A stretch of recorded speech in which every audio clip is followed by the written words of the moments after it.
बिस्मिल्लाहिर्रहमानिर्रहीम। आज हम देखेंगे acidic behaviour of phenol, chemistry 12 class.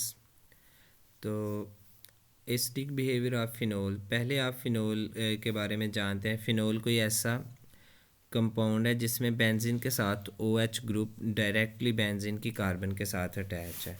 तो हम यहाँ पे फिनोल्स के बारे में कुछ उसका इंट्रोडक्शन देखेंगे।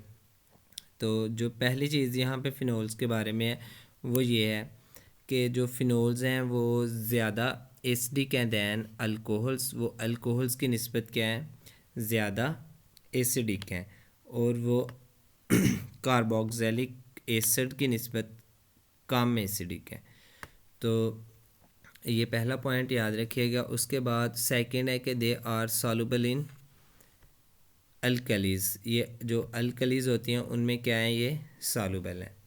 तो जो फिनोल्स हैं ये वीक एसिड हैं और इनकी जो pH है वो 5 से लेके 6 तक होती है। ये तकरीबन नॉर्मल जो एसिड रेन होती है, जो नॉर्मल रेन होती है, ये उसकी pH है। इसके बाद ये लिटमस पेपर वगैरह कोई इफ़ेक्ट नहीं करता। और बाकी एसिड्स जो हैं, जैसे वो कार्बन डाइऑक्साइड रिलीज़ करवाते हैं जब वो कार्बोनेट्स या बाइकार्बोनेट्स के साथ रिएक्ट करते हैं, तो वो एक गैस रिलीज़ करवाते हैं जिसे कार्बन डाइऑक्साइड गैस कहते हैं। लेकिन जो फिनोल्स हैं ये कार्बन डाइऑक्साइड गैस रिलीज़ नहीं करवाते।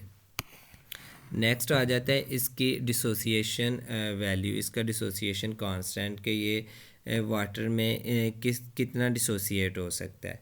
तो याद रखिएगा ये वाटर में इसका डिसोसिएशन जो कांस्टेंट है वो है 3×10⁻⁻10 है। ये बहुत ही कम है। तो ये एक वीक एसिड है, इसलिए इसका डिसोसिएशन कांस्टेंट भी कम है। अब इसके बाद हमने लिखना है ये एज एन एसिड कैसे बिहेव कर सकता है। तो सबसे पहले सब स्टूडेंट्स को पता होना चाहिए एसिड्स क्या होता है। एसिड्स कोई ऐसा सब्सटेंस है जो क्या करता है, that can donate H positive. जो H पॉजिटिव को क्या कर सकता है, डोनेट कर सकता है, उसे हम एसिड कहते हैं। तो फिनोल्स में भी एबिलिटी है, वो जल्दी से H पॉजिटिव अपना डोनेट कर देते हैं और क्या बना देते हैं, फिनोक्साइड आयन। तो फिनोक्साइड आयन आप लोगों ने देखा होगा, इस तरह हमारे पास एक बेंजीन थी और बेंजीन के साथ हमारे पास OH ग्रुप था, तो उसे हम क्या कहते हैं, फिनोल। और अगर उस OH ग्रुप में से रिमूव हो जाए, हमारे पास जो उसके साथ H था वो रिमूव हो जाए, तो हमारे पास इस तरह ऑक्सीजन के ऊपर क्या होगा, एक नेगेटिव चार्ज आ जाता है। तो इसको हम क्या कहते हैं, ये हमारे पास फिनोक्साइड आयन बन गया।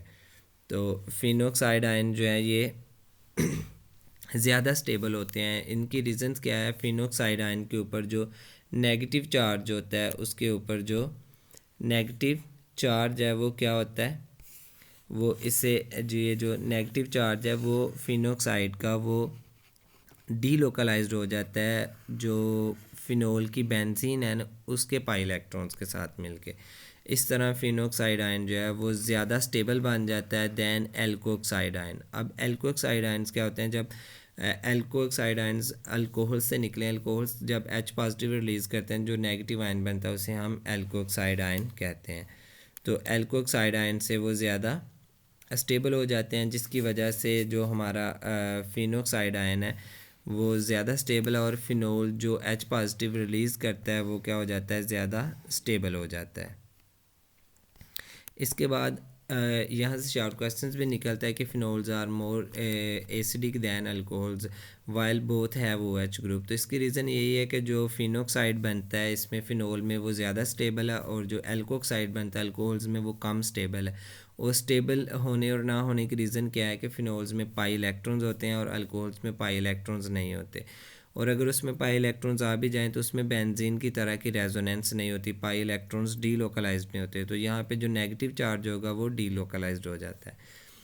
तो अगर हम फिनोल से जो फिनोक्साइड आयन बना है उसके स्ट्रक्चर देखें, तो उसके स्ट्रक्चर्स कुछ इस तरह से हैं, जैसे ये वाला हमारे पास, ये ऑक्सीजन के ऊपर क्या है, नेगेटिव चार्ज है। ये नेगेटिव चार्ज क्या होगा, यहाँ से ये शिफ्ट हो जाएगा इस कार्बन के और ऑक्सीजन के दरमियान।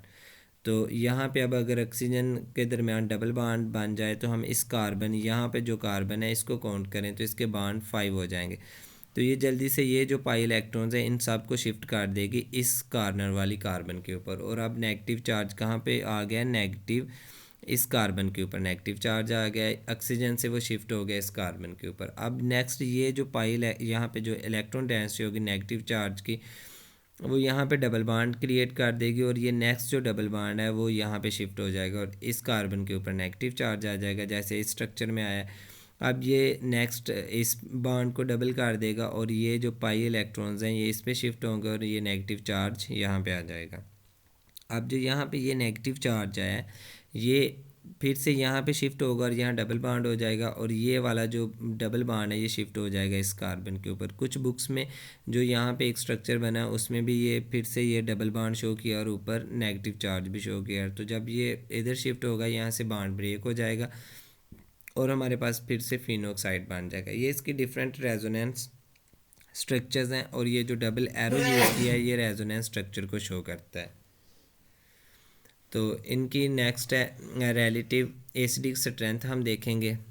तो एक बात याद रखिएगा, जिसके जितने ज़्यादा रेजोनेंस स्ट्रक्चर होंगे वो उतना ज़्यादा स्टेबल मालिक्यूल होता है। तो ये फिनोक्साइड ज़्यादा स्टेबल हो जाएगा। इनके अगर रिलेटिव हम एसिडिक स्ट्रेंथ देखें तो फिनोल्स जो हैं वो ज़्यादा रिएक्टिव हैं, किस ज़्यादा एसिडिक हैं than water and alcohols and less acidic than carboxylic acid. तो ये सीक्वेंस याद रखिएगा, ये शॉर्ट क्वेश्चंस भी आता है कि what is the relative acidic strength of phenol, water, carboxylic acid and alcohols. तो यहाँ तक अगर किसी बच्चे को कन्फ्यूजन हो तो वो क्वेश्चन पूछ सकता है। थैंक यू, अल्लाह हाफ़िज़।